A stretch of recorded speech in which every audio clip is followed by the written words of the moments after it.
حسن بصری فرماتے ہیں یوں سمجھو تم بس کچھ دنوں کا مجموعہ ہو، اس میں سے جب کوئی دن چلا جاتا ہے تو تمہارے وجود کا ایک حصہ جھڑ جاتا ہے. یعنی ہر روز تمہارے جسم کا ایک حصہ، جسے ہم ناخن تراشتے ہیں نا، تو ہر روز ایک چھلکا اترتا جا رہا ہے، اترتا جا رہا ہے، اترتا جا رہا ہے، اور ایک دن سارا ہی ختم ہو جائے گا. ادھر دن پورے ہوئے، ادھر تم نگاہوں سے غائب، پھر نظر تک نہ آؤ گے. ایسا ہوتا ہے نا، جن جن لوگوں کے یہ سب چیزیں پوری ہو گئی وہ چلے گئے، نگاہوں سے غائب ہو گئے. حسن بصری فرماتے ہیں آدم کے بچے تم دو سواریوں پہ چلے جا رہے ہو، ایک سواری تم کو اتارتی ہے تو دوسری اٹھا لیتی. دن ختم ہوتا ہے کہ رات آ جاتی، دونوں تم کو باری باری اٹھاتے ہیں اور بھاگے چلے جا رہے ہیں. ایک سے اترتے ہو دوسرے پہ چڑھتے ہو. جیسے آپ لوگ مثلا بس پہ جاتے ہیں لاہور، پھر اس سے اتر کے کس پہ چلے جاتے ہیں، گاڑی یا رکشے میں بیٹھ جاتے ہیں. ٹھیک ہے، پھر واپسی پہ اسی طرح ہوتا ہے، گاڑی رکشے سے اتر کے ڈیبو پہ بیٹھتے ہیں، پھر وہ آپ کو آپ کے شہر میں اتار دیتی، پھر وہاں سے آپ دوسرے پہ بیٹھ جاتے ہیں. تو اسی طرح انسان رات گزارتا ہے تو پھر دن ہوتی ہے تو دن پہ چڑھ بیٹھتا ہے، دن کی سواری پہ. پھر شام ہو جاتی ہے تو اس سے اتر کے رات کی سواری پہ بیٹھ جاتا ہے، پھر وہ دوسری پہ، پھر اسی طرح. بس وہ چل سو چل ہے، یہ مقصود ہے، راہ گزر ہے، چلتا ہی جا رہا ہے. دونوں تم کو باری باری اٹھاتے ہیں اور بھاگے چلے جا رہے ہیں. ایک سے اترتے ہو تو دوسری پہ چڑھتے ہو. مزے مزے کی یہ سواری جانتے ہو تم کو کہاں لے کر جائے گی؟ یہ دن اور رات تمہیں کہاں لے جائیں گے؟ یہ تم کو موت کے منہ میں دے کے آئے گی. آدم کے بچے تم سے بڑھ کر خطرات کی جانب بھاگنے والا بھلا کون ہو سکتا ہے؟ تم خود خطرے کی طرف بھاگ رہے ہو. موت کیا ہے؟ خطرہ، ڈینجر، اور تم اسی کی طرف بھاگتے چلے جا رہے ہو. حسن بصری نے یہ بھی فرمایا موت کا پتہ تمہارے ماتھے پہ لکھ دیا گیا ہے، اور یہ ڈاک زمانے کی رفتار سے منزل کی طرف بھاگی چلی جا رہی. یعنی جیسے ایک خط ہوتا ہے، اس کے اوپر ایڈریس لکھا ہوتا ہے، اور اس کا کیا کام ہوتا ہے؟ اس خط کو کیا کریں؟ گھر میں رکھ دیں. آپ جا کے پوسٹ باکس میں ڈال دیتے ہیں، وہاں سے ڈاکیا آتا ہے، وہ نکال لیتا ہے، پھر کیا کرتا ہے؟ پھر لے جاتا ہے، اس نے کہاں جانا ہے اس ڈبے میں ڈال دیتا ہے، پھر وہ اس ٹرین پہ اسے رکھ دیا جاتا ہے یا جہاز پہ، پھر وہ ڈلیوری وہیں جا ہوتی ہے جہاں وہ ایڈریس لکھا ہوتا ہے. اسی طرح ہم سب کیا ہے؟ ڈاک کا ایک خط، اور ہمارے ماتھے پہ کیا لکھا ہوا؟ پتہ لکھا ہوا آخرت کا. تو یہاں سے اٹھا کے وہاں ڈال آئیں گے، یہاں کسی نے بھی نہیں رہنا. داؤد تائی کہتے ہیں یہ رات اور دن اس سفر کی منزلیں ہیں جسے لوگ ایک ایک کر کے اور بھاگم بھاگ طے کرتے ہیں. کچھ پتا نہیں کس کی کب آخری منزل آ جائے. بس اگر تم کر سکو تو ہر مرحلے سے آگے کے لیے کچھ اٹھا لو. ایسا نہ ہو کہ سرے کے پاس پہنچو تو کچھ بھی نہ ہو. معاملہ بہت جلدی کا ہے، کیا معلوم کب منزل آ جائے. سفر کا سامان ہر دم اور پورا تیار رکھو، جتنا ہو سکے اٹھا لو، جتنا زور لگ سکے لگا لو. یاد رکھو منزل جب بھی آئے گی اچانک آئے گی. کئی دفعہ ایسا ہوتا ہے نا، مثلاً آپ نے حج پہ جانا یا عمرے پہ جانا تو آپ کا ویزا نہیں آیا ہوتا، اور آپ کو گھر والے کہتے ہیں کہ سامان بالکل تیار رکھو، جس وقت پاسپورٹ ہاتھ آئے اسی وقت نکلنا پڑے گا. تو آپ کیا اس وقت پیکنگ شروع کرتے ہیں یا کیا کرتے ہیں؟ ہر وقت پیکنگ کر کے رکھتے ہیں، پتہ نہیں کس وقت میسج آ جائے تو فوراً نکلنا پڑے. سلف میں سے کسی بزرگ نے اپنے کسی بھائی کو لکھا، برادر عزیز تمہیں لگتا ہے کہ تم یہاں ٹھہرے ہوئے ہو؟ نہیں، تم تو بھاگے جا رہے ہو، کبھی ایک لمحہ بھی نہیں رکے. تمہیں کھینچ کر لے جایا جا رہا ہے، موت تمہاری طرف بڑھ رہی ہے، دنیا تمہارے پیچھے سمٹ رہی ہے. سارا رول ہوتا جا رہا ہے نا پیچھے پیچھے. جو گزر گئی وہ واپس آنے سے رہی، جو آئے گی وہ ویسے ہی گزر جائے گی جیسے پہلے گزری، اور وہ دن آنے ہی والا ہے جب سودا ہاتھ سے جا چکا ہوگا. بالکل ایسے جیسے کپڑا لپیٹتے ہیں نا، یہ آپ دیکھیں، یا کوئی کاغذ ہوتا ہے تو اب جب لپیٹتے ہیں بالکل زندگی بھی ایسے ہی ہو رہی، لپیٹ کرتے کیا ہوگا؟ کرتے جائیں آخر پورا لپٹ جائے گا، ختم. ہماری پچھلی زندگی وہ رول کھول سکتے ہیں پیچھے سے، سارا لپٹا ہوا ساتھ ساتھ. اور کسی وقت بھی آگے تھان ختم ہو گیا تو بس ختم، اس سے آگے نہیں جا سکتے پھر. یا اس کو یوں سمجھے کہ جیسے یہ آپ کی زندگی کا آغاز ہوا اس ایج سے اور یہاں تک ہے بس زندگی، اور آپ جا رہے ہیں جا رہے ہیں جا رہے ہیں جا رہے ہیں جا رہے ہیں جا رہے ہیں جا رہے ہیں جا رہے ہیں جا رہے ہیں جا رہے ہیں. تو یہ آ جائے گا ایج، پھر کیا ہوگا؟ اس سے آگے کچھ ہوگا نہیں، بس ڈراپ، ختم ختم. ہر ایک کا گنا ہوا ٹائم ہے، گنے ہوئے دن ہیں، روز ختم ہوتے جا رہے ہیں. جو کرنے والے کام ہے کر لیں، انتظار میں نہ رہیں جوان ہوں گے بوڑھے ہوں گے یہ ہوگا وہ ہوگا، نہیں، ہر روز دن مائنس ہو رہا ہے. برادر عزیز، تمہیں لگتا ہے کہ تم یہاں ٹھہرے ہوئے ہو؟ نہیں، تم تو بھاگے جا رہے ہو، کبھی ایک لمحہ بھی نہیں رکے. تمہیں کھینچ کے لے جایا جا رہا ہے، موت تمہاری طرف بڑھ رہی ہے، دنیا تمہارے پیچھے سمٹ رہی ہے. جو گزر گئی وہ واپس آنے سے رہی، جو آئے گی وہ ویسے ہی گزر جائے گی جیسے پہلی گزری، اور وہ دن آنے ہی والا ہے جب سودا ہاتھ سے جا چکا ہوگا.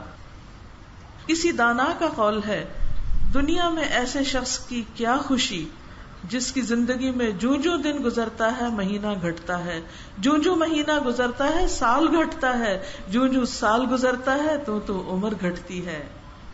وقت بڑھنے سے رکتا ہے اور نہ عمر گھٹنے سے. وقت بڑھنے سے نہیں رکتا، آگے جانے سے، اور عمر گھٹنے سے نہیں رکتی. یعنی جب ادھر سے بندہ چل پڑتا ہے تو ادھر کا فاصلہ زیادہ ہوتا جاتا ہے اور آگے کا کم ہوتا جاتا ہے، چاہے وہ دیکھنے میں زیادہ ہی نظر آ رہا ہو لیکن وہ کم ہو رہا ہے، یہ بڑھ رہا ہے. دنیا میں ایسے آدمی کی کیا خوشی جس کی عمر اسے کھینچ کر اجل کے پاس یعنی موت کے پاس لے جا رہی ہے، اور جس کی زندگی اسے موت کے منہ میں دے آنے کو بھاگ رہی ہے. فضیل بن عیاض نے ایک شخص سے پوچھا، دنیا میں تم پر کتنے سال گزر گئے؟ کہا 60 سال. فرمایا اچھا تو تم 60 سال سے خدا کے پاس پہنچنے کے لیے بھاگ رہے ہو، 60 سال سے بھاگ رہے ہو، بس اب انقریب پہنچ جاؤ گے. آدمی نے جواباً کہا، ہم ہیں ہی خدا کے اور ہمیں اسی کے پاس لوٹ کر جانا ہے. انا للہ و انا الیہ راجعون. اور فرمایا تم انا للہ و انا الیہ راجعون کہہ رہے ہو، جانتے ہو اس کی تفسیر کیا ہے؟ جو یہ جان گیا کہ وہ خدا کی چیز ہے اور خدا کی بندگی کرنے کو یہاں ہے اور کچھ دیر تک اس کو خدا کے پاس واپس جانا ہے، اسے یاد رکھنا چاہیے کہ ایک لمحہ ایسا آئے گا جب وہ خدا کے پاس تنہا کھڑا ہوگا. میں اکثر یہ امیجن کرتی ہوں کہ چل رہے ہیں، چلتے چلتے چلتے موت کے مرحلے، قبر کے مرحلے، حشر کے مرحلے پار ہوتے ہوتے ہوتے رب العالمین کے سامنے جا کے رکنا ہے اور پھر فیصلہ ہو جانا ہے. کوئی بھی ادھر ادھر نہیں بھاگ کے نکلے گا. الی ربک یومئذ المساق. یاد رکھنا چاہیے ایک ایسا لمحہ آئے گا جب وہ خدا کے پاس تنہا کھڑا ہوگا، جو یہ جانتا ہے کہ اسے اس کے خدا کے سامنے کھڑا ہونا ہے. اسے معلوم ہونا چاہیے کہ وہاں اس سے جواب پرسی ہوگی، پوچھ گچھ ہوگی. آپ دیکھیں کہ مثلاً آپ کے شوہر آپ کو کچھ پیسے دیتے ہیں، پھر آپ سے اگر وہ پوچھ لیں کہاں خرچ کیے تھے تو کیسا لگتا ہے؟ حساب دینا آسان ہوتا ہے؟ بعض اوقات ایسا ہوتا ہے نا، گھر میں کچھ فالتو چیزیں ہوتی ہیں، آپ اٹھا کے دے دیتے ہیں کسی اور ان کے علم میں نہیں ہوتا، تو پوچھتے ہیں یہاں فلاں چیز رکھی تھی وہ کدھر گئی؟ اس وقت آپ کیا کہتے ہیں؟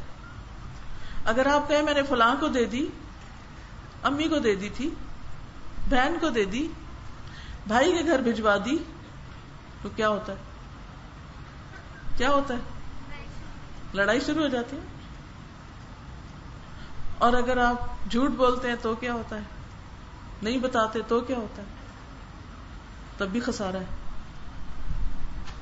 تو کسی کو حساب دینا، جواب دینا آسان کام نہیں، بہت سٹریسفل کام ہے، پریشانی والی بات ہے. کہیں بھی کسی کو بھی حساب دینا ہو، کسی کو بھی جواب دینا ہو، جسے معلوم ہے کہ اس سے جواب پرسی ہوگی، اسے جواب تیار رکھنا چاہیے. جب آپ کو پتا ہو کہ مجھ سے پوچھا جائے گا، جیسے امتحان پیپر دینا ہے، پریشانی ہوتی؟ پیپر میں کیا ہوتا ہے؟ ایگزامز میں کیا ہوتا ہے؟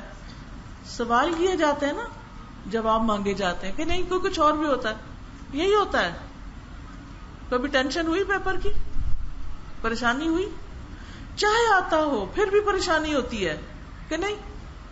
ایسے ہی پریشانی ہونی چاہیے اللہ کے پاس جا کے امتحان دینے کی، اور ہر ایک کو وہاں جا کے کھڑے ہونا ہے.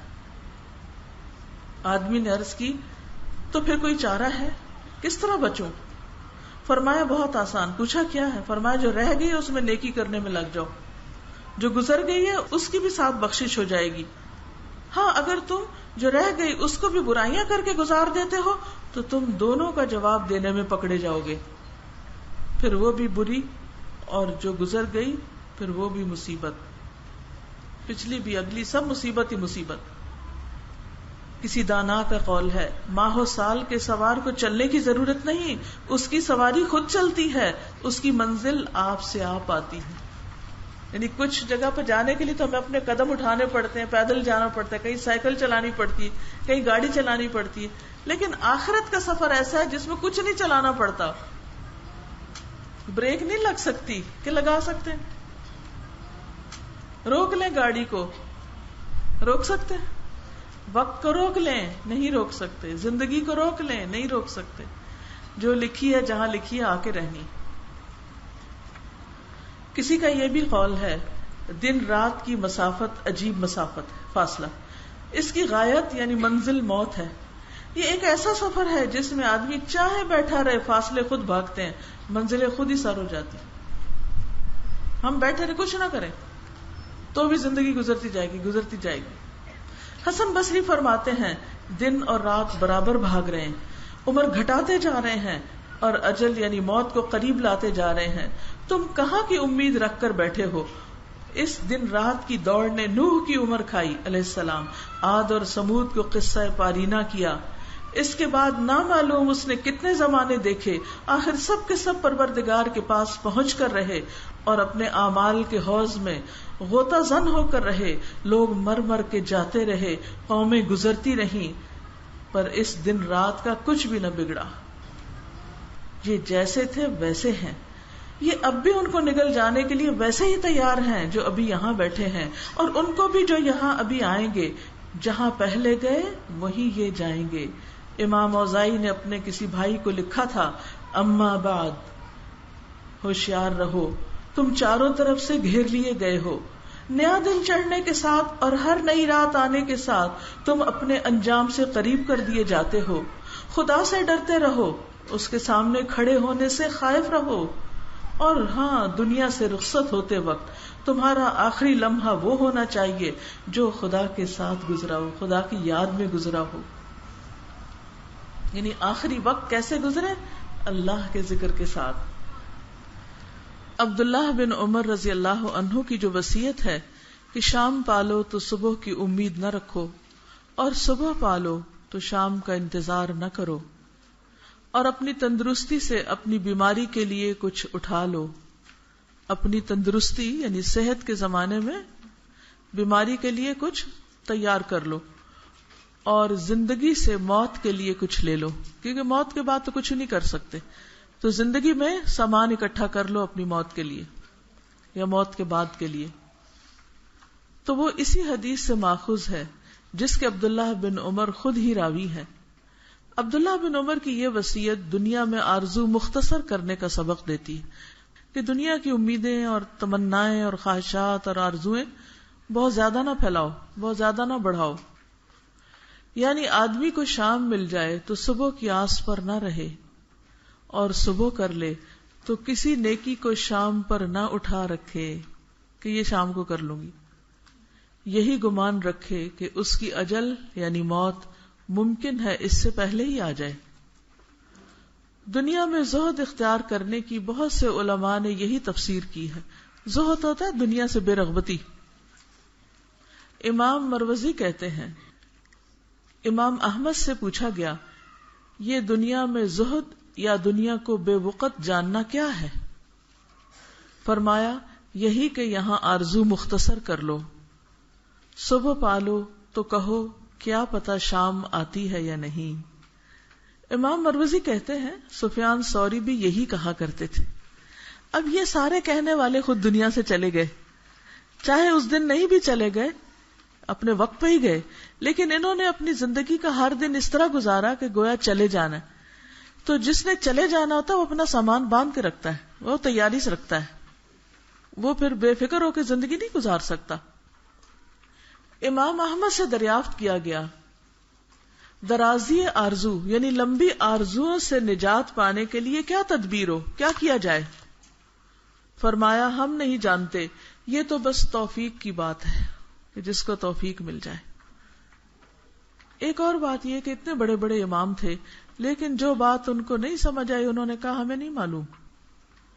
بعض اوقات ایسا بھی ہوتا ہے نا کہ کوئی بات آپ کسی سے پوچھتے ہیں اور وہ نہیں بتا سکتا، تو قدرتی بات ہے، انسان ہے، سارے بھول بھی جاتے ہیں اور کمی بیشی بھی ہو جاتی. امام حسن بصری فرماتے ہیں 3 عالم کہیں اکٹھے ہوئے، مل بیٹھے. ان میں سے ایک سے پوچھا گیا دنیا میں رہنے کی کتنی آس ہے؟ اس نے جواب دیا جب نیا مہینہ شروع ہوتا ہے تو مجھے لگتا ہے میری موت شاید اسی مہینے میں ہوگی. دوسروں نے کہا یہ تو بڑی آس ہے، یہ تو بڑی لمبی امید ہے تمہاری. پھر دوسرے سے پوچھا گیا، اس نے کہا ہر ہفتے میں سمجھتا ہوں اگلا ہفتہ میں شاید نہ دیکھ پاؤں. کہا گیا یہ بھی بڑی آس ہے.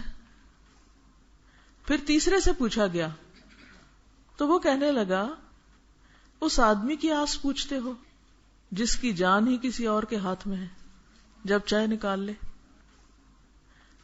ہماری جان ہمارے کنٹرول میں نہیں ہے، ہماری زندگی ہمارے ہاتھ میں نہیں ہے، وہ تو کسی اور کے پاس ہے، جب چاہے بٹن بند کر دے. مثلا بعض اوقات آپ نیا گھر بناتے ہیں تو بجلی نہیں ہوتی آپ کی اپنی نا، تو آپ کیا کرتے ہیں؟ ہمسایوں سے تار لے لیتے ہیں، پھر جب ان کا دل چاہتا ہے وہ کاٹ دیتے ہیں.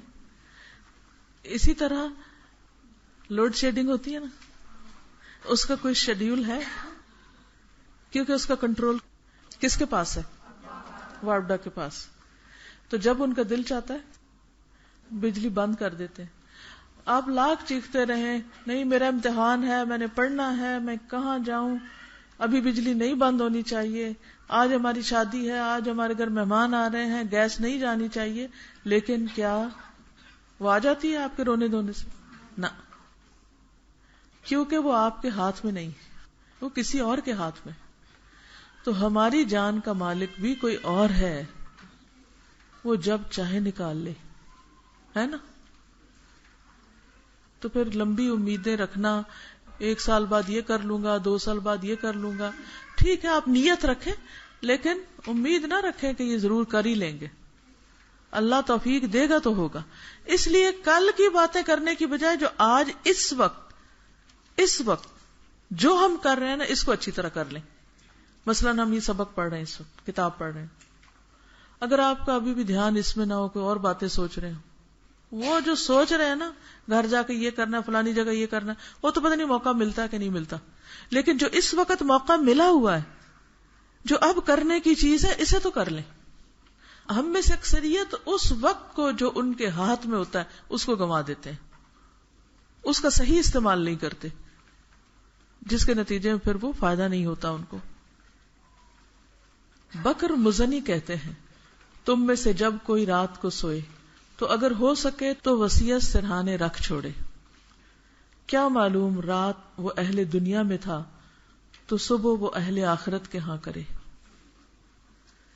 اویس رحمت اللہ علیہ کو جب پوچھا جاتا حضرت کیسی گزر رہی، کیا حالات ہیں، تو وہ فرماتے کیسے گزرے گی اس آدمی کی جسے کوئی صبح مل جائے تو شام کی آس نہ ہو، شام پائے تو صبح کا یقین نہ ہو، اور پھر آگے پہنچے تو معلوم نہیں جنت یا جہنم کہاں بھیجا جائے. We are in total darkness, we don't know کہ ہم کہاں جانے والے. پتہ ہے کوئی؟ نہیں پتا نا. تو بیٹھے بیٹھے کپ کپی آ جاتی ہے کہ خدا نہ خواستہ اگر جنت نہ ملی تو کیا بنے گا، کیا بنے گا. دھوپ برداشت نہیں ہوتی ہم سے، گرمی برداشت نہیں ہوتی، بھوک برداشت نہیں ہوتی، کوئی کڑوی چیز اچھی نہیں لگتی. تو جہنم تو ہے ہی تکلیفوں کا گھر. اس سے تو بچنا ہی بچنا ہے. تو ہر اس کام کو چھوڑنے کی فکر کریں جو ادھر لے جانے والا ہے. عون بن عبداللہ فرمایا کرتے تھے جو آدمی کل کو اپنی زندگی میں شمار کرتا ہے وہ بھلا آدمی موت سے واقف ہی نہیں, اس کو پتہ ہی نہیں موت کیا ہے. پھر کتنے ہیں جو دن شروع کر لیتے ہیں مگر پورا نہیں کر پاتے, کتنے ہیں جو کل کی آس پہ رہتے ہیں مگر ان کی کل نہیں آتی. اگر کہیں تم اجل کا روپ جان لو اور کہیں تم یہ دیکھ لو کہ اجل آتی کس طرح ہے, یعنی موت کیسے آتی ہے, تو تم کو آس بہت ہی بری لگنے لگے, اور آس کے فریب میں رہنا اس سے بھی برا. آس یعنی امیدوں اور آرزوؤں میں. عون بن عبداللہ یہ بھی فرمایا کرتے تھے مومن کے حق میں سب سے کارآمد دن وہی ہوتا ہے, یعنی موسٹ پروڈکٹیو کارآمد, جس میں اس نے کچھ کیا. جسے وہ شروع کرے تو سمجھے کہ اس دن کا آخر وہ نہیں دیکھے گا, شام نہیں ہونے پائے گی, اس لیے میں ابھی کر لوں, فوراً کر لوں, جلدی کر لوں, جتنا کر سکتا ہوں کر لوں, آج ہی کا دن ہے. اور یہ احساس جب آپ سفر شروع کرنے لگتے ہیں نا تو بڑی شدت سے ہوتا ہے. اب جس دن ہم نے یہاں آنا تھا تو صبح جب ہم گھر سے نکل رہے تھے تو ہم سارے کام تیز تیز کر رہے تھے, جلدی جلدی جلدی جلدی. کیوں؟ کہ ہم نے جانا ہے, اور ایک ایک چیز سمیٹ رہے تھے. اور جو ایسی چیز تھی کہ جو خراب ہو جائے یا کچھ, وہ دے رہے تھے کسی کو, یہ فلاں کو دے دو, یہ اس کو دے دو, اس کو دے دو, کیونکہ ہم نے جانا ہے تو پیچھے سے یہ چیزیں خراب ہو جائیں گی. عام طور پہ ہم کیا کرتے ہیں, پڑی رہے چیز, اچھا دیکھ لیں گے, ابھی ٹھہر کے, پہلے یہ کام کر لیں, پہلے کچھ اور کر لیں. اور پھر کئی دفعہ چیزیں خراب بھی ہو جاتی ہیں کیونکہ ہماری توجہ ہی نہیں ہوتی ان چیزوں کی طرف. لیکن جب انسان اپنے آپ کو مسافر سمجھتا ہے تو ساری اہم چیزوں کی طرف اس کی توجہ ہو جاتی ہے, اس کی آنکھیں کھل جاتی ہیں کہ نہیں بھائی جانا ہے, جلدی ہے, تھوڑا ہے ٹائم میرے پاس, اسی ٹائم میں کرنا ہے. تو پورا نقطہ نظر ہے, یعنی پرائرٹیز اب پوری چینج ہو جاتی. جب بھی میں اپنی کسی شاگرد کی وفات کی خبر سنتی ہوں تو مجھے بہت تکلیف ہوتی ہے. دعا تو خیر کرتی ہوں, لیکن تکلیف اس بات کی ہوتی ہے کہ اللہ کی ایک نیک بندی دنیا سے چلی گئی جس سے لوگوں کو فیض پہنچ رہا تھا, لوگ فائدہ اٹھا رہے تھے اس سے, وہ کچھ کر رہی تھی, وہ قرآن پڑھی ہوئی تھی, اس نے بھی قرآن پڑھتے ہوئے بڑی بڑی امیدیں لگائی ہوں گی, اس کی آرزویں ہوں گی جیسے سب کی ہوتی ہیں کہ ہم پڑھ لیں تو یہ بھی کریں گے, یہ بھی کریں گے, یہ بھی کریں گے, خواب دیکھتے رہتے ہیں نا, لیکن اس کے خواب پورے نہیں ہو سکے. تو ہمیں نہیں پتا کہ ہم میں سے کون کب چلا جاتا ہے. تو اس لیے اس کا انتظار نہ کریں کہ جب پڑھ لیں گے تو کچھ کریں گے, ساتھ ساتھ پڑھتے جائیں, ساتھ ساتھ جو وقت ملے اس میں کچھ نہ کچھ کرتے بھی جائیں جو آپ کر سکتے ہیں, جس کے اللہ نے آپ کو مہلت دی, موقع دیا. جیسے ایک بزنس مین ہوتا ہے نا, وہ جہاں بھی جاتا ہے تو وہ کیا دیکھتا ہے, یہاں اس جگہ میں کون سا بزنس شروع کر سکتا ہوں, یہاں سے کیا کما سکتا ہوں, یہاں کون سی فیکٹری لگا سکتا ہوں, یہاں کیا بھاؤ تاؤ کر سکتا, یا کیا بیچ سکتا ہوں, کیا خرید سکتا ہوں. اور وہ ہر جگہ جس سے بیٹھتا ہے وہ بزنس کی باتیں کرتا ہے نا, کیونکہ اسے اس میں مزہ آتا ہے, اسے اس میں فائدہ نظر آتا ہے. ہم سب بھی تو آخرت کا بزنس کر رہے ہیں نا. ہماری نظریں کیوں نہیں تیز کہ ہم ہر وقت یہ موقع ڈھونڈتے رہے کہ یہاں کس کو کون سی بات بتا دیں, کس کو کس راہ لگا دیں, کس کو کسی چیز کے بارے میں اس طرح بتا دیں کہ اس کی بھی زندگی بدل جائے. اور آپ کو پتا نا, الدال علی الخیر کفاعلہ, نیکی کی بات کی طرف رہنمائی کرنے والا, اس کی راہ دکھانے والا, ایسا جیسے وہ خود کر لے. آپ نے صرف اس کو ایک چھوٹی سی چیز بتا دی, یہ کرو, اور آپ کو بھول بھی گیا اور وہ کرنے لگ گیا. وہ جب تک کرتا رہے گا اس کا سارا ثواب جتنا اس کو ملے گا اتنا آپ کو بھی ساتھ ملتا جائے گا. اتنا بڑا بزنس, اتنا بڑا پروفٹ ہے کہ نہ کسی بچے کو چھوڑا کرے نہ کسی بڑے کو. کسی کو کوئی تسبیح سکھا دی, کسی کو کوئی ذکر سکھا دیا, کسی کو کوئی کتاب پکڑا دی, کسی کو کوئی کیسٹ سنوا دی, کسی کو کچھ تعلیم دے دی, کسی کو کہیں بھجوا دیا, کسی کو کسی کے ساتھ کنیکٹ کر دیا, اچھا تم وہاں چلے جاؤ, ادھر پڑھ لو, وہ کر لو, یہ کر لو, یہ کر لو. لوگوں کے پاس بہت بہانے ہوتے ہیں, وہ ایک بتائیں وہ کہنا یہ نہیں کر سکتے, اچھا یہ کر لو, یہ نہیں تو یہ کر لو. جیسے جو پروڈکٹ بیچنے والے ہوتے ہیں نا, وہ کس طرح بیچتے ہیں, اچھا یہ لے لو، یہ نہیں، اچھا میں ایک اور چیز دکھاتا ہوں. آپ کپڑے کی دکان پہ جاتے ہیں، کیا ہوتا ہے؟ آپ چلے تو جائیں، وہ آپ کو کچھ بیچے بغیر نکلنے دیں گے؟ نہیں، وہ کہیں گے یہ بالکل اب نیا آیا ہے، آج کل کا یہ فیشن ہے، یہ اس کی قیمت کم ہے، اس کا رنگ بڑا اچھا ہے، اس کا فلانا فلانا. اب تو عرصہ ہو گیا میں گئی نہیں، لیکن جب میں جاتی تھی تو میں دیکھتی ہی رہتی تھی. وہ جب کسی کی شادی ہوتی تھی نا، تو گاؤں وغیرہ سے رشتے دار آتے تھے، تو وہ پھر امی یا کوئی خالہ یا کوئی نہ کوئی جاتے تھے بازار، تو مجھے بڑا شوق ہوتا تھا میں جا کے دیکھوں. اور مجھے سب سے زیادہ مزہ کس پہ آتا تھا کہ جب وہ کپڑے والی دکان پہ جا کے کپڑے پھیلا تو مجھے پتا پریشانی کیا ہوتی، انہوں نے اتنا کپڑا بکھیر دیا، یہ کیسے سنبھالیں گے؟ کیونکہ گھر میں چادر طے کرنا، امی کہتی تھی نا کپڑے طے کرو، تو ہم کہا ہائے تھک جائیں گے، اتنے کپڑے طے کرنے. ہم ماشاءاللہ 12 بہن بھائی تھے، تو روز دھلتے تھے ہمارے گھر کپڑے. یعنی اگر 12 بندے بھی اور امی ابا مل جائیں اور کوئی مہمان آئے ہو تو آپ دیکھیں روز کتنے کپڑے ہوں گے. تو وہ روزانہ دھلتے تھے، روزانہ تاریں بھر جاتی تھی، روزانہ پھر ان کو طے لگانی ہوتی تھی، ان کو سنبھالنا ہوتا تھا. تو جب بازار جاتے تھے کہتے تھے یا اللہ انہوں نے اتنے کھول کے تھان رکھ دیے، اتنے کھول دیے. وہ کیوں کھولتے جاتے ہیں؟ انہوں نے بیچنا ہے نا. اور اگر وہ کہے نہیں یہ لگتا ہے، یہ نہیں، اس کو نہیں شوق کپڑا خریدنے کا، تو ہم ایسے ہی وقت ضائع کریں. اس نے نہیں ماننا، یہ تو غریب سا لگتا ہے، اس نے نہیں خریدنا، یہ فلانا ایسا ہے. اور وہ کہے نہیں ہماری سیٹنگ خراب ہوگی، ادھر ہی دیکھ لو جو دیکھنا ہے بس. تو ان کا کپڑا بکے گا ایسے. اگر آپ لوگ بھی ہر بندے کے بارے میں یہی سوچ لیں، اس نے نہیں ماننی میری بات، یہ مائنڈ کر جائے گا، یہ پتہ نہیں کیا کہے گا، تو ٹھیک ہے نا، اسے پتا میں قرآن پڑھ رہا ہوں، اگر اس کو بھی شوق ہوگا تو خود ہی آ جائے گا. کوئی خود آتا ہے؟ وہ اللہ ماشاء اللہ خود نہیں آتے لوگ. تو آپ نے کیا کرنا ہے پھر؟ ان کو بلانا ہے، ایک چیز دکھانی ہے، دوسری تیسری چوتھی، چھوڑنا نہیں. کیونکہ اس کا فائدہ کس کو ہے؟ اس کا فائدہ کس کو ہے؟ خود ہمیں. اتنا مفت کا کاروبار ہے کہ ہم نے بس ایک چیز اس کو بتا دی، محنت ساری اس کی، ساری محنت وہ کر رہا ہے. مثلا آپ نے کسی کو نماز پہ لگا دیا، اب نمازیں تو وہ پڑھ رہا ہے، ثواب کس کو مل رہا ہے؟ اس کو تو مل ہی رہا، اتنا ہی آپ کو بھی مل رہا ہے. کتنی بڑی بات ہے، کتنے فائدے کی بات ہے. اب قیامت کے دن جب آپ جائیں گے، ایک تو آپ کی اپنی نمازیں ہوں گی، ایک ان سب کی نمازوں کا بھی آپ کے اعمال نامے میں ثواب جمع ہوگا جن کو آپ نے نماز پہ لگایا. ایک آپ خود ذکر کرتے اور ایک آپ نے دوسرے کو بھی لگا دیا، ان سب کا بھی ثواب آپ کے ساتھ آ گیا. تو اس سے درجہ بلند ہوتے ہیں نا، اس سے نور میں اضافہ ہوگا.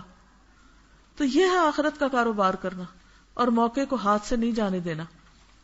جب میں اسٹوڈنٹ تھی، یونیورسٹی میں پڑھتی تھی، تو لاہور سے ہم سرگودا جب آتے تھے یا بس پہ یا پھر ٹرین پہ آتے تھے، تو میں ادھر سے نیت کر کے بیٹھتی تھی میں نے کسی کو اچھی بات بتانی ہے رستے میں نا. اور اس وقت ابھی اتنے پمفلٹ کیسٹیں یہ چیزیں تو ہوتی ہی نہیں تھی، بالکل کوئی رواج ہی نہیں تھا ان کا، یا کوئی بڑی بڑی کتابیں ہوتی تھی یا پھر کوئی چھوٹی موٹی بات زبانی بتاؤ. تو اب جو ہی میں بیٹھتی ٹرین میں یا بس میں تو میں کہتی یا اللہ اب اس کو میں کیسے بتاؤں، اور میں دعائیں مانگنے لگتی، اس کو میں نے اترنے نہیں دینا جب تک میں اس کو کوئی بات نہ بتا دوں. کل قیامت کے دن یہ مجھے نہ پکڑے کہ اس کو پتا تھا مجھے کوئی نہیں بتا دیا. مسافر کا بھی حق ہے. قرآن میں کیا ہے؟ وَالصَّاحِبِ بِالْجَنْبِ. تو 4 گھنٹے کے رستے میں اگر کوئی آپ کے ساتھ مسافر بیٹھا ہے، جو ہوتا ہے نا بس میں جائیں یا گاڑی میں، تو وہ عورتیں ایک طرف ہو جاتی ہیں، تو کوئی نہ کوئی آپ کو پھر ساتھ ہو جاتا ہے. تو کہیں پر بھی آپ جائیں، کسی سے بھی واسطہ ہو تو خیر کی بات آگے پہنچائیں. اس سے آپ کے اپنے اندر ایک جوش جذبہ رہے گا، ایک آپ کو خوشی رہے گی کہ آپ نے کسی کی خدمت کی، کسی کی مدد کی، کسی کو فائدہ پہنچایا. کھانا کھلا کے بھی فائدہ پہنچایا جاتا ہے، کسی کو کپڑا پہنا کے بھی فائدہ پہنچایا جاتا ہے، اور کسی کو اچھی بات بتا کے بھی فائدہ پہنچایا جاتا ہے.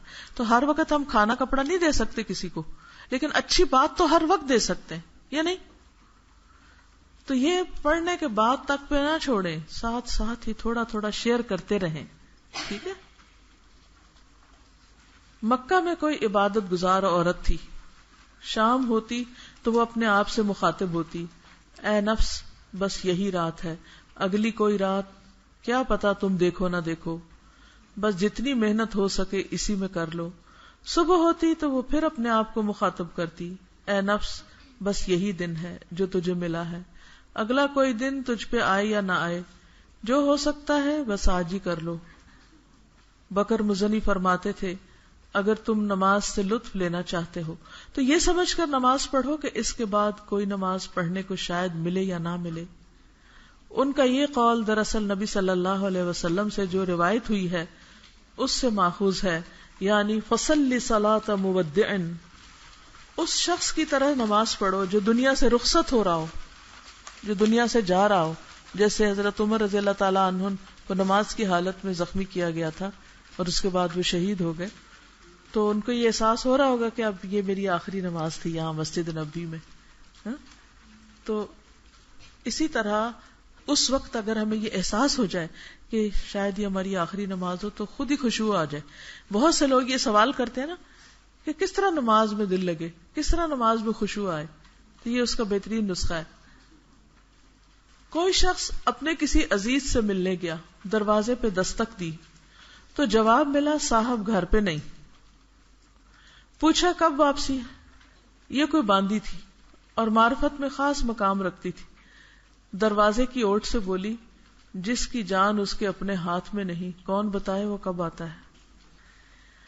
ابو العطاہیہ کے 2 شعر ہیں، یہ عربی کا ایک مشہور شاعر ہے۔ ادھر میں عمر دراز کی آس رکھوں، ادھر معلوم نہیں جس دن کی صبح ملتی ہے اس کی شام بھی اس کے ساتھ میں ملتی ہے یا نہیں۔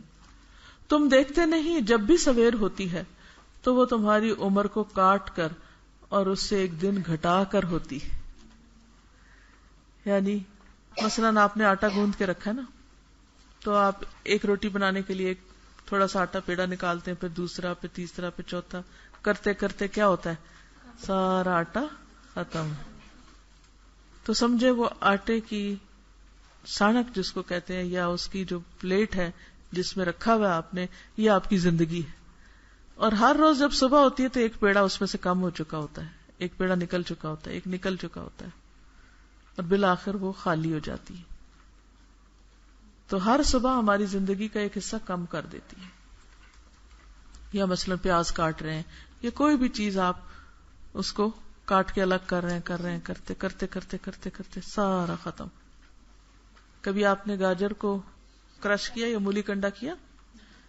کیا ہوتا ہے، کرتے جاتے ہیں کرتے جاتے ہیں کرتے جاتے ہیں کرتے جاتے ہیں، حتیٰ کہ کبھی جوس بنایا ہوگا، اب ڈالتے ہیں اسے، گرائنڈ کرتے کرتے کرتے کرتے پورا ختم ہو جاتا ہے۔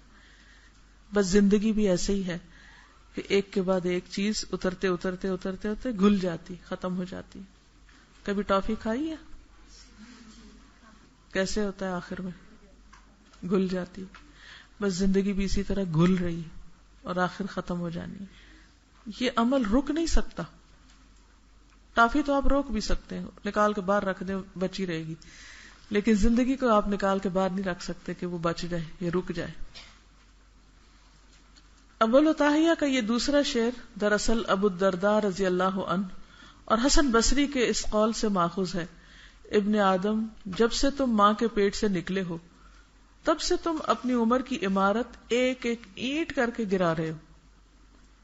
یعنی عمر ایک بلڈنگ کی طرح ہے جس سے ہر روز ایک اینٹ اٹھا کے باہر پھینک دی جائے، کرتے کرتے کرتے کرتے سب ختم ہو جائے گی۔ دن کٹ جاتا ہے اور وقت گزر جاتا ہے تو ہم کتنے خوش ہوتے ہیں، حالانکہ جب کوئی دن گزرتا ہے تو وہ ہمیں موت سے کچھ اور ہی قریب کر جاتا ہے۔ موت کے دستک دینے سے پہلے اپنی اس جان کے لیے بھی کچھ کر لو، اور وہاں کے لیے کچھ مشقت یہاں کر جاؤ۔ عمل ہی گھاٹا ہے اور عمل ہی کمائی ہے۔ یعنی عمل کوئی نہیں کریں گے تو نقصان ہی نقصان، اور اگر کر لیں گے تو فائدہ ہی فائدہ۔ آپ کو ہر روز 24 گھنٹے ملتے ہیں، سمجھیں آپ کے بینک میں روزانہ 24,000 روپے رکھ دیے جاتے ہیں، اور آپ کو روز کہا جاتا ہے کہ یہ 24,000 آج ہی خرچ کرنے، اگر آج نہیں خرچ کیے تو کل یہ نہیں ملیں گے، یہ بیلنس 0 ہو جائے گا۔ صبح پھر 24,000 نئے مل جاتے ہیں۔ آپ ہر روز دیکھا کریں کہ آپ نے روزانہ اس میں سے کتنے ہزار خرچ کیے۔ 8,000 6,000 تو ویسے ہی ختم ہو جاتے ہیں، یعنی ان کو ہم استعمال نہیں کرتے، سو کے گزار دیتے. آپ کبھی گھڑی دیکھ کے بیڈ پہ جایا کریں، گھڑی دیکھ کے اٹھا کریں، پتہ چلے گا کتنے گھنٹے سوئے. بعض اوقات بچوں کو جیسے میں جگاتی ہوں تو کہتے جاگ رہے ہیں، میں کہتی ہوں ایسے جاگنے کا کیا فائدہ کہ جس میں کوئی کام ہی نہ ہو. آپ اٹھے ہوئے اور سوچے جا رہے ہیں. بھئی اٹھے کچھ کر لو، خالی سوچنے سے تو کچھ نہیں ہوتا. تو بعض اوقات ہم اپنے آپ کو یہ دھوکہ دیتے ہیں، نہیں ہم جاگ رہے ہیں، ہم سوئے تو 6 گھنٹے اور 2 گھنٹے ایسے ہی بس ادھر ادھر سستی کے مارے پڑے رہے. تو کیا فائدہ اس کا؟ وہ تو ٹوٹل ضائع کرنا ہے، کچھ بھی اس سے حاصل نہیں. آپ کو معلوم ہے نبی صلی اللہ علیہ وسلم کس طرح اٹھا کرتے تھے صبح؟ کسی کو معلوم ہے یہ سنت؟ آپ کے جاگنے کی سنت، آنکھیں ملتے تھے اور اس سے پہلے انسٹنٹ پروسیس ہوتا تھا. نبی صلی اللہ علیہ وسلم جاگنے کے فوراً بعد اٹھ جاتے تھے، بیڈ میں لیٹے نہیں رہتے تھے اور پھر دعا پڑھیں اور پھر سوچیں اور پھر اٹھیں. فوراً اٹھتے تھے، آنکھ کھلی اٹھ گئے، بس اٹھے اور آنکھیں ملی اور نکل گئے. تو ہم صرف اپنے اٹھنے کے طریقے پر ہی غور فرما لیں کہ وقت ضائع کرنے کا آغاز سویرے ہی ہو جاتا ہے، کیونکہ کوئی ایم تو زندگی میں ہے کوئی نہیں، کوئی مقصد تو ہے نہیں جس کے لیے جلدی اٹھیں. جب کوئی چیز سامنے ہوتی تو پھر جلدی بھی اٹھ جاتے ہیں، فوراً بھی اٹھ جاتے ہیں، پھر نہیں دیر لگاتے. اور جب کوئی کرنے کا کام نہیں تو پھر کیوں جلدی اٹھیں، پھر دوبارہ جا لیٹتے ہیں. پھر عبداللہ بن عمر فرماتے ہیں، اپنی تندرستی سے اپنی بیماری کے لیے کچھ اٹھا لو اور زندگی میں موت کے لیے کچھ کر لو. یعنی تندرستی میں نیک اعمال کو غنیمت جان لو اس سے پہلے کہ لاچار ہو جاؤ، اور پھر کوئی نیکی چاہو بھی تو نہ کر سکو، اور یہ کہ خدا کو خوش کرنے کے لیے اس زندگی کو غنیمت جانو قبل اس کے کہ موت آ جائے اور تم 1000 نیکی کرنا چاہو پر وہ نہ کرنے دے. اسی عبداللہ بن عمر والی روایت میں یہ الفاظ بھی آتے ہیں، فَإِنَّكَ يَا عَبْدَ اللَّهِ لَا تَدْرِي مَسْمُكَ غَدًا، کہ بے شک اے عبداللہ تم کیا جانو کل تمہارا کیا نام لیا جاتا ہے. یعنی تم کیا جانو کل تم زندوں میں ہوگے یا مردوں میں. اس معنی کی متعدد باتیں احادیث میں مروی ہوئی ہیں. صحیح بخاری میں عبداللہ بن عباس سے روایت ہے کہ نبی صلی اللہ علیہ وسلم نے فرمایا، 2 نعمتیں ایسی ہیں جن کا مول کرنے میں اکثر لوگ گھاٹا کھا جانے والے، ایک تندرستی اور دوسری فراغت، فرصت. انہیں نہیں پتا انہوں نے کہاں استعمال کرنا ہے اس کو. مستدرک حاکم میں عبداللہ بن عباس سے روایت ہے کہ رسول اللہ صلی اللہ علیہ وسلم نے ایک شخص کو نصیحت کرتے ہوئے فرمایا، 5 چیزوں کو 5 چیزوں سے پہلے بس غنیمت جانتے رہو. جوانی کو بڑھاپے سے پہلے، تندرستی کو کوئی روگ لگنے سے پہلے، مالی آسودگی کو محتاجی سے پہلے، فراغت کو مصروفیت سے پہلے، زندگی کو موت سے پہلے. یعنی ان سے فائدہ اٹھا لو. غنم بن قیس کہتے ہیں، ہم اسلام میں اپنے اول دور میں ایک دوسرے کو یہ بکثرت یاد کروایا کرتے تھے، ابن آدم قبل اس کے کہ فرصت چلی جائے فراغت ہی میں کچھ کر لو. قبل اس کے کہ فرصت چلی جائے فراغت ہی میں کچھ کر لو. قبل اس کے کہ بوڑھے ہونے لگو جوانی میں کچھ کر جاؤ. قبل اس کے کہ بیمار لاچار ہو جاؤ صحت میں کچھ کر لو. قبل اس کے کہ آخرت کو جا دیکھو یہی دنیا میں کوئی ہاتھ پیر مار لو. اور قبل اس کے کہ تم کو موت آ جائے زندگی میں کچھ بنا لو. صحیح مسلم میں ابو ہریرہ سے روایت ہے کہ نبی صلی اللہ علیہ وسلم نے فرمایا، 6 آفتوں سے پہلے پہلے جتنا کچھ کر سکتے ہو کر لو. 6 آفتوں سے پہلے پہلے جو کر سکتے ہو کر لو. اس سے پہلے کہ جب سورج اپنے غروب ہونے کی جگہ سے طلوع ہو جائے، یعنی مغرب سے، اس سے پہلے کہ دھواں رونما ہو جائے، اس سے پہلے کہ دجال نکل آئے، اس سے پہلے کہ دابت الارض کا خروج ہو جائے، زمین سے وہ جانور نکل آئے، اس سے پہلے کہ وہ زمانہ آئے جب ہر کسی کو اپنی اپنی پڑ جائے گی، اس سے پہلے کہ جب عوامی ہڑبونگ اقتدار پائے گی. ترمذی کی روایت میں ابو ہریرہ ہی سے نبی صلی اللہ علیہ وسلم کے یہ الفاظ آتے ہیں، 7 آفتوں سے پہلے پہلے اعمال کی جلدی کر لو. کیا تم اس انتظار میں ہو کہ ایسی محتاجی آئے کہ سب ہوش اڑا دے؟ انسان اتنا محتاج ہو جائے کہ نہ اس کے پاس کھانے کو ہو، نہ پہننے کو، نہ اور ضرورت کو.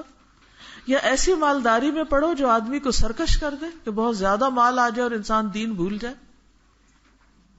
یا کوئی ایسا روگ لگے جو ہر چیز کا صفایا کر دے. بعض ایسی بیماریاں آتی ہیں نا کہ بندے کی جمع پونجی ہر چیز ختم ہو جاتی ہے، زمینیں بک جاتی ہیں، زیور بک جاتے ہیں، کچھ نہیں باقی رہتا. یعنی بعض لوگ فوت ہوتے ہیں تو انہوں نے جو زندگی بھر کمائی کی ہوتی ہے سب صاف کر کے جاتے ہیں، وارثوں کے لیے کچھ بھی نہیں چھوڑتے، بلکہ وہ وارث بےچارے قرضے اٹھا کے علاج کراتے ہیں اور وہ بعد میں قرضہ اتارتے رہتے ہیں. ایسی محتاجی آئے کہ سب ہوش اڑا دے، یا کوئی ایسا روگ لگے جو ہر چیز کا صفایا کر دے، یا ضعیفی آئے یعنی بڑھاپا آ جائے جو جسم میں جان ہی نہ رہنے دے، یعنی انسان زندہ تو لیکن کچھ کرنے کے قابل نہ ہو، یا موت آئے اور خاک میں ملا دے، مر کے قبر میں انسان چلا جائے، اور یا پھر جب دجال ہی آ جائے جو کہ آنے والے فتنوں میں سب سے بڑا چھپا ہوا فتنہ ہے، اور یا پھر تم قیامت کے انتظار میں ہو، اور وہ تو کیا ہی بری اور کڑی آفت ہے. یعنی قیامت کا انتظار نہ کرو تو بڑی سخت چیز ہے. وَالسَّاعَةُ أَدْهَىٰ وَأَمَرُّ. ان احادیث سے مراد یہ ہے کہ سب کی سب چیزیں نیک اعمال میں رکاوٹ بنتی ہیں. پھر نیک اعمال اس طرح نہیں کر سکتے. جسم میں کوئی تکلیف ہو جائے تو آپ کی نماز ویسی نہیں رہتی، اس طرح رکوع اور سجدہ نہیں آپ کر سکتے جیسے کرنا چاہیے. بعض بیماریاں ایسی ہیں کہ روزہ رکھنا مشکل ہو جاتا ہے. بعض اوقات انسان اتنا محتاج ہوتا ہے کہ صدقہ خیرات ہی نہیں کر سکتا. تو اس وقت سے فائدہ اٹھا لو، آگے کے لیے جمع کرا لو. ان احادیث سے مراد یہ ہے کہ سب کی سب چیزیں نیک اعمال میں رکاوٹ بنتی ہیں. ان میں سے بعض چیزیں ایسی ہیں جو انسان کو ذاتی طور پر نیکی کرنے سے دور رکھتی ہیں، مثلا محتاجی، حد سے بڑی ہوئی مالداری، بیماری اور لاچاری، ضعیفی اور موت. جبکہ ان میں بعض چیزیں ایسی مذکور ہوئی ہیں جو کہ فتنہ عام ہوگی، یعنی سب کو پکڑ لیں گی، مثلا قیامت کا آنا یا دجال کا نکلنا، یا دوسرے ایسے فتنے جو لوگوں کو پریشان کر کے رکھ دیں. جیسا کہ ایک حدیث میں ان فتنوں کے بارے میں آیا ہے، بادروا بالاعمال فتنا کقطع اللیل المظلم، صحیح مسلم. ایسے فتنے پڑنے سے پہلے نیک اعمال کی جلدی کر لو جو اندھیری رات کی طرح چڑھ آئیں گے، تو پھر تم کچھ کر نہ سکو گے. ان میں سے بعض خوفناک باتیں تو ایسی ہیں کہ جب وہ ظاہر ہو جائیں گی تو اس کے بعد کیا گیا نیک عمل کارآمد ہی نہ ہوگا. یعنی بعض ایسی ہیں کہ اس کے بعد کیا ہوا نیک عمل کارآمد نہ ہوگا، جیسا کہ اللہ تعالیٰ نے فرمایا ہے، يَوْمَ يَأْتِي بَعْضُ آيَاتِ رَبِّكَ لَا يَنفَعُ نَفْسًا إِيمَانُهَا لَمْ تَكُنْ آمَنَتْ مِنْ قَبْلُ أَوْ كَسَبَتْ فِي إِيمَانِهَا خَيْرًا قُلِ انتَظِرُوا إِنَّا مُنتَظِرُونَ. سورۃ الانعام 158. جس روز تمہارے رب کی بعض مخصوص نشانیاں نمودار ہو جائیں گی، پھر کسی ایسے شخص کو اس کا ایمان کچھ فائدہ نہ دے گا جو پہلے ایمان نہ لایا، یا جس نے اپنے ایمان میں کوئی بھلائی نہ کمائی ہو. کہہ دو کہ تم بھی انتظار کرو، ہم بھی انتظار کرنے والے ہیں. کیا مطلب؟ کہ یہ نشانیاں جو قیامت کی نشانیاں ہیں جب سامنے آ جائیں گی تو پھر ایمان لانا اور نیک عمل کرنا فائدہ نہ دے گا. صحیحین میں ابو ہریرہ سے روایت ہے کہ نبی صلی اللہ علیہ وسلم نے فرمایا، قیامت نہ آئے گی جب تک سورج اپنے مغرب سے طلوع نہ ہو جائے، پھر جب وہ طلوع ہو جائے اور لوگ اسے دیکھ لیں تو سب ایمان لے آئیں گے. بس یہ وہ وقت ہوگا جو اس سے پہلے مومن نہیں ہوا یا ایمان میں کوئی نیکی نہ کر پایا، اس کا بھی ایمان لانا کوئی فائدہ نہ دے گا. صحیح مسلم میں ہے کہ نبی صلی اللہ علیہ وسلم نے فرمایا، 3 باتیں جب ہو جائیں پھر جو کوئی نفس اس سے پہلے مومن نہ تھا یا ایمان میں کوئی نیک کمائی نہ کر پایا، اس میں اب ایمان کا آنا اس کو کوئی فائدہ نہ دے گا. سورج کا اپنے غروب کی جگہ سے طلوع ہونا، دجال اور دابۃ الارض. اسی میں آپ صلی اللہ علیہ وسلم سے یہ روایت بھی آتی ہے، جو شخص سورج کے مغرب سے چڑھ آنے سے پہلے تائب ہو جائے اللہ تعالیٰ اس کی طرف رجوع فرما لے گا، یعنی اللہ تعالیٰ اس کو معاف کر دے گا۔ صحیح مسلم میں ہے کہ ابو موسیٰ الاشعری نبی صلی اللہ علیہ وسلم سے روایت کرتے ہیں، فرمایا اللہ تعالیٰ رات کو اپنا ہاتھ بڑھاتا ہے کہ دن کا خطا کار توبہ کر لے، دن کو اپنا ہاتھ بڑھاتا ہے تاکہ رات کا خطا کار توبہ کر لے، یہاں تک کہ سورج اپنے غروب کی جگہ سے طلوع ہو جائے۔ یعنی دن رات اللہ تعالیٰ توبہ قبول کر رہے ہیں، ابھی وقت ہے کہ ہم توبہ کر لیں، اپنے پچھلے سارے گناہ معاف کرا لیں، اور اس میں یہ انتظار نہ کریں اچھا حج پہ جائیں گے یا بوڑھے ہوں گے تو پھر کٹھے ہی توبہ کریں گے۔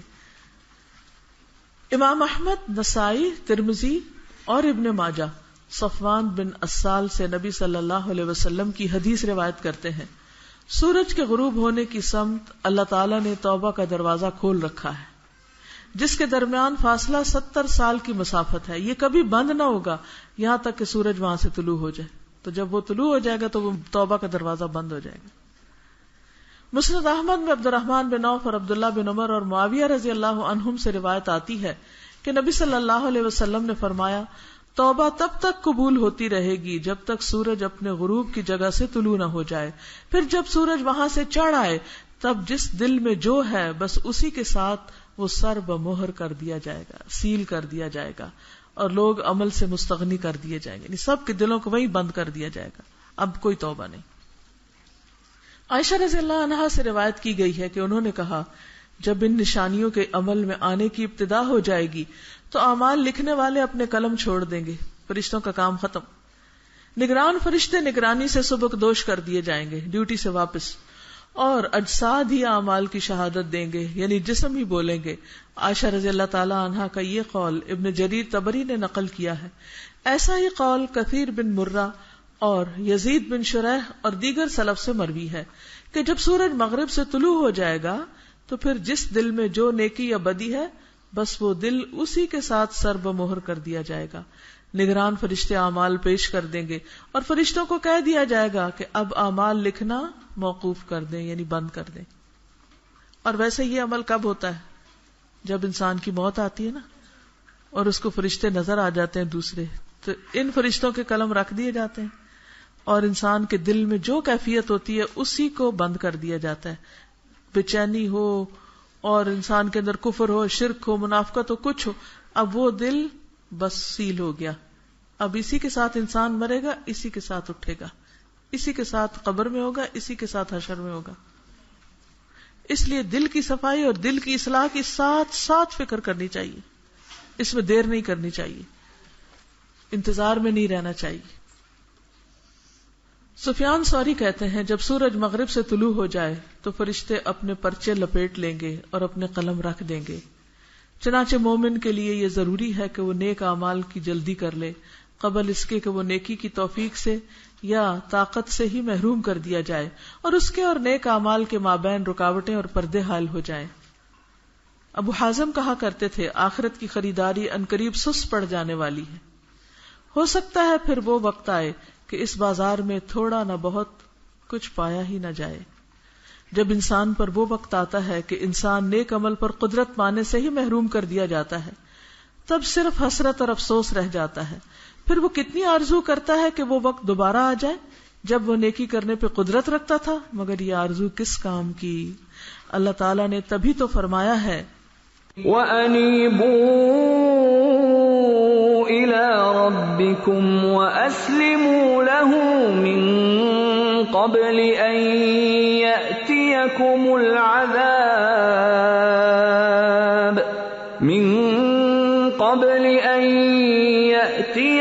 الْعَذَابُ ثُمَّ لَا تُنصَرُونَ وَاتَّبِعُوا أَحْسَنَ مَا أُنزِلَ إِلَيْكُم مِّن رَّبِّكُم مِّن قَبْلِ أَن يَأْتِيَكُمُ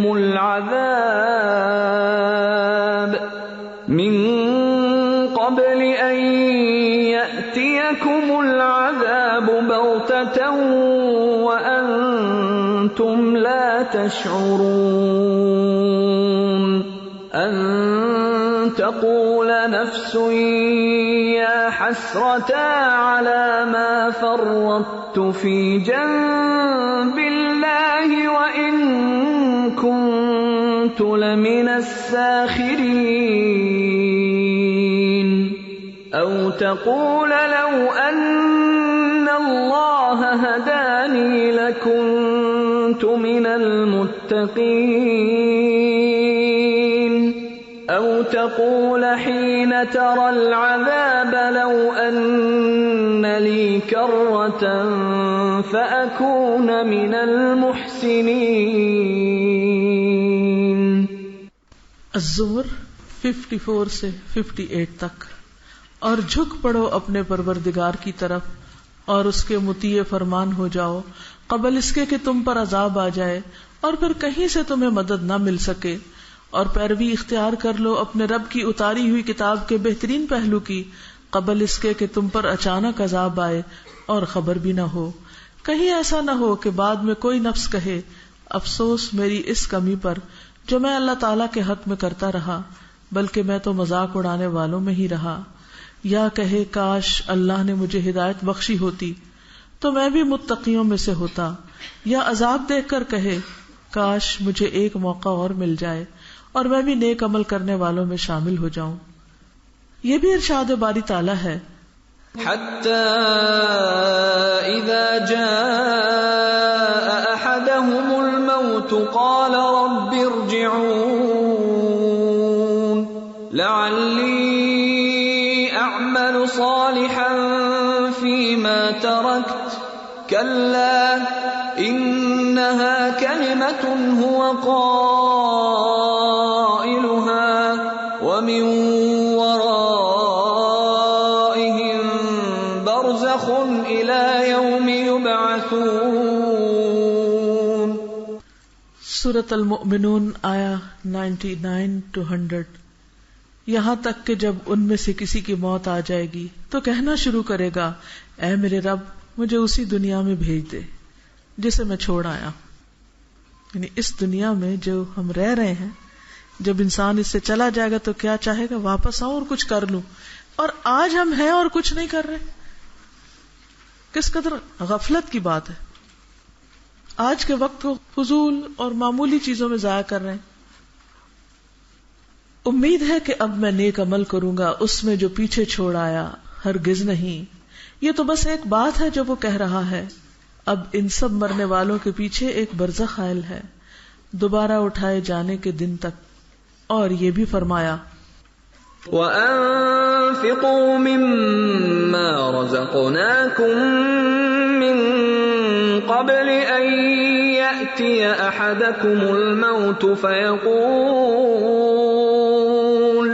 فيقول رب لولا أخرتني إلى أجل قريب فأصدق وأكن من الصالحين ولن يؤخر الله نفسا إذا جاء أجلها والله خبير بما تعملون. سورۃ المنافقون آیت 10 اور 11. کچھ خرچ کر لو خدا کی راہ میں اس میں سے جو ہم نے تمہیں بخش رکھا ہے. یعنی جو کچھ بھی انسان کو ملا ہے، مال ہو، اولاد ہو، ذہنی طاقت ہو، علم ہو، کوئی بھی طاقت ہو، قبل اس کے کہ تم میں سے کسی کی موت کا وقت آ جائے اور اس وقت وہ کہے کہ اے میرے رب کیوں نہ تو نے مجھے تھوڑی سی مہلت اور دے دی کہ میں صدقہ دیتا اور صالح لوگوں میں شامل ہو جاتا. حالانکہ جب کسی کی مہلت پوری ہونے کا وقت آ جاتا ہے تو اللہ اس کو مزید کوئی مہلت ہرگز نہیں دیتا، اور اللہ خوب جاننے والا ہے جو تم عمل کرتے ہو. یعنی جب موت کا وقت آ گیا تو پھر تو جانا ہی جانا ہے، پھر آگے تو ایکسٹینشن نہیں ملے گی. تو ابھی جو ٹائم ہے اس کو ہم ایسے کھڑے ہو کر بیٹھ کر ادھر ادھر وقت ضائع کر کے کیوں گزار دیں؟ جیسا کہ پہلے میں نے ذکر کیا کہ ہمیں انتظار کے اوقات استعمال کرنے نہیں آتے، اور ہم صرف یہ سوچے بیٹھے رہے کہ لوگ کیا کہیں گے، کیا کل قیامت کے دن لوگ ہمارے کام آئیں گے؟ نہیں، تو ان سے کیا ڈرنا؟ ترمذی میں ابو ہریرہ سے مرفوع روایت آتی ہے کہ نبی صلی اللہ علیہ وسلم نے فرمایا، جو بھی یہاں سے مر کر جاتا ہے وہ نادم ضرور ہوتا ہے. جو بھی مر کے دنیا سے جاتا ہے اس کو ضرور ریگریٹس ہوتے ہیں، ضرور ندامت اور پشیمانی ہوتی ہے کہ ہائے میں وقت ضائع کر کے آ گیا. صحابہ نے عرض کی ندامت کس بات کی؟ فرمایا اگر وہ نیک ہوتا ہے تو نادم ہوتا ہے کاش کچھ اور نیکی کر لیتا، اور اگر وہ خطاکار ہو تو ندامت اور حسرت کرتا ہے کاش دنیا میں ہی اس کو کوئی ڈانٹ ڈپٹ کر دیتا. آج تو کسی کی ڈانٹ ڈپٹ ہمیں بہت بری لگتی ہے، لیکن اس وقت انسان کہے گا کاش کوئی مجھے ڈانٹ ہی دیتا، کاش مجھے کوئی سختی سے ہی بتا دیتا کہ میں باز آ جاتا، مجھے کیوں نہ بتایا. یاد ہے بچپن میں ایک کہانی پڑھی تھی ہم نے کہ ایک بچہ جو چور بن گیا، اس نے آ کے اپنی ماں کا کان کاٹ لیا. کیا کہا کہ اگر تو مجھے بچپن میں روک دیتی چوری کرنے سے، جب میں اسکول سے چھوٹی موٹی چیزیں چرا کے لاتا تھا، تو آج میں اتنا بڑا چور نہ بنتا اور یہ اتنی بڑی شامت نہ آتی میری. تو بعض اوقات ہم چھوٹی چھوٹی برائیاں دیکھتے رہتے ہیں اپنے ہی بچوں میں، بہن بھائیوں میں، آگے پیچھے، تو ہم انہیں منع نہیں کرتے. ہم کہتے ہیں چھوڑو پرے، وہ کہیں گے کہ لو یہ بڑی ملانی بن گئی ہے، قرآن پڑھ لیا تو ہمیں ہر وقت سمجھاتی ہے. لیکن کل موت کے بعد وہ کیا چاہیں گے؟ کاش ہمیں کوئی ڈانٹ کے ہی سمجھا دیتا. جب ایسا ہے تو پھر مومن کے لیے یہ جان لینا ضروری ہو جاتا ہے کہ اس کی جتنی عمر بچ گئی ہے وہ تو بہت ہی بڑی غنیمت ہے. اسی وجہ سے کہا جاتا ہے آدمی کو ایمان میسر آ جائے تو اس کی باقی ماندہ زندگی کا پھر کوئی مول نہیں. سعید بن جبیر کہتے ہیں ہر وہ دن جو ایک مومن کو گزارنے کے لیے ملتا ہے، ہر وہ دن جو ایک مومن کو گزارنے کے لیے ملتا ہے ہر غنیمت سے بڑھ کر ہے، ہر چیز سے زیادہ قیمتی ہے. بکر مزنی کہا کرتے تھے خدا جس دن کو بھی پیدا کر کے دنیا میں بھیجتا ہے تو وہ دن کہتا ہے اے ابن آدم مجھے غنیمت جان لے، ہو سکتا ہے میرے بعد تیرے لیے کوئی اور دن نہ بھیجا جائے. اور جو رات آتی ہے وہ بھی یہی کہتی ہے اے ابن آدم مجھے غنیمت جان، ہو سکتا ہے تیرے لیے میرے بعد کوئی رات نہ ہو. اسی معنی میں کسی نے یہ دو شعر کہے ہیں، فراغت کو غنیمت سمجھو تو کچھ رکوع اور سجود ہی کر لو کہ آگے جا کر فضیلت اور مرتبہ پاؤ. کیا پتہ موت آئے تو اچانک آئے اور کسی چیز کا موقع ہی نہ دے. کتنے ہی ہیں جو یہاں صحت مند اور تندرست ہوتے ہوئے مرے اور کسی بیماری کے بغیر مرے، بس موت آئی اور چلتوں پھرتوں کو اٹھا کے لے گئی. بعد میں لوگ کہتے ہیں ان کو تو کبھی زکام بھی نہیں ہوا تھا، ان کو تو کچھ بھی نہیں ہوا تھا، اچانک ہی فوت ہو گئے، اچانک ہی موت آ گئی. کچھ بھی ہو سکتا. محمود الوراق کے کچھ شعر ہیں، کل کا دن گزرا اور تم پر گواہ بننے کے لیے آگے بڑھ گیا، تب آج کا دن آیا. جو اس وقت گواہی اکٹھی کر رہا ہے یہ بھی اپنا کام سمیٹے گا اور پھر نہ پلٹے گا، کل کو ایک اور گواہ آ کھڑا ہوگا. اب کل اس وقت ہم کہاں بیٹھے ہوئے تھے؟ ہال میں بیٹھے ہوئے تھے. کیا وہ دن کسی بھی قیمت پہ ہم واپس لا سکتے ہیں؟ وہ سارا سین، وہ سارا موقع، وہ سارے لوگ اور وہ سارا انتظام کسی قیمت پہ نہیں. اگر آپ دوبارہ کریں گے تو وہ ایک نیا موقع ہوگا، پچھلا نہیں ہوگا. پچھلا تو گیا، اس میں جس نے جو کمایا جو حاصل کیا بس کر گیا، اور جو نہیں پہنچا وہ رہ گیا، اس نے چانس کھو دیا. آج اس وقت بھی ہم جو کچھ کر رہے ہیں یہ آج ہی کا دن ہے. ہم سب اپنے اپنے گھروں سے شہروں سے اکٹھے ہو کے یہاں آ کے بیٹھے، یہ دن پھر نہیں آئے گا، یہ ایک ہی دفعہ آیا ہے. تو اس سے بھی پورا پورا فائدہ اٹھا لینا چاہیے. اور ایسے دن جب آئیں، ایسے موقع جب آئیں، دنیا کے سارے کام کاج آگے پیچھے کر لیں اور علم کی مجلسوں سے فائدہ اٹھائیں کہ کوئی پتہ نہیں اس کے بعد ایسا کوئی موقع آتا ہے کہ نہیں آتا. تو اس لیے ان ساری نعمتوں کی قدردانی کرنی چاہیے، اس پر اللہ کا شکر ادا کرنا چاہیے کہ ہمیں زندگی کے لیے کوئی راہیں مل جائے، کچھ کرنے کا موقع مل جائے، ہمارا شعور بیدار ہو جائے اور ہم پہلے سے بہتر انسان بنے. ورنہ تو کیا فائدہ یہ سب کچھ کرنے کا، جان مال لگانے کا کیا فائدہ اگر ہم نے امپروو نہ کرنا ہو تو. دیکھو اگر کل تم سے کوئی برائی ہوئی تھی، یعنی کوئی کمی ہو گئی، کوتاہی ہو گئی، برائی ہو گئی، تو آج کے گواہ کے پاس اپنی نیکی اور احسان مندی کی شہادت روانہ کر دو. یعنی آج کے دن میں کچھ کر کے کل کا بھی کفارہ کر لو. اب بھی موقع ہے کہ نیکوکاروں میں نام لکھوا لو. یہ دن جو گزر رہا ہے لوٹ کر نہیں آئے گا، البتہ اس میں جو تم بھیج رہے ہو وہ لوٹ کر آنے والا ہے، کل قیامت کے دن واپس ملے گا. سو اگر کوئی اچھائی کر لو تو وہ کہیں جانے والی نہیں. کبھی کسی نیکی کو کل پر مت چھوڑو. تم جس کل کا انتظار کر رہے ہو ممکن ہے وہ کل تو آئے مگر اس کل میں تم نہ پائے جاؤ. ہو سکتا ہے ایسی کوئی مجلس پھر کبھی بھی لگے لیکن ہم یہاں نہ ہو، ہم اس میں نہ آ سکے. تو اللہ تعالیٰ سے دعا ہے کہ ہم اپنی زندگی سے صحیح معنوں میں فائدہ اٹھائیں اور وہ کام دنیا سے کر جائیں کہ جس سے وہ ہم سے راضی ہو جائے. وآخر دعوانا ان الحمد للہ رب العالمین.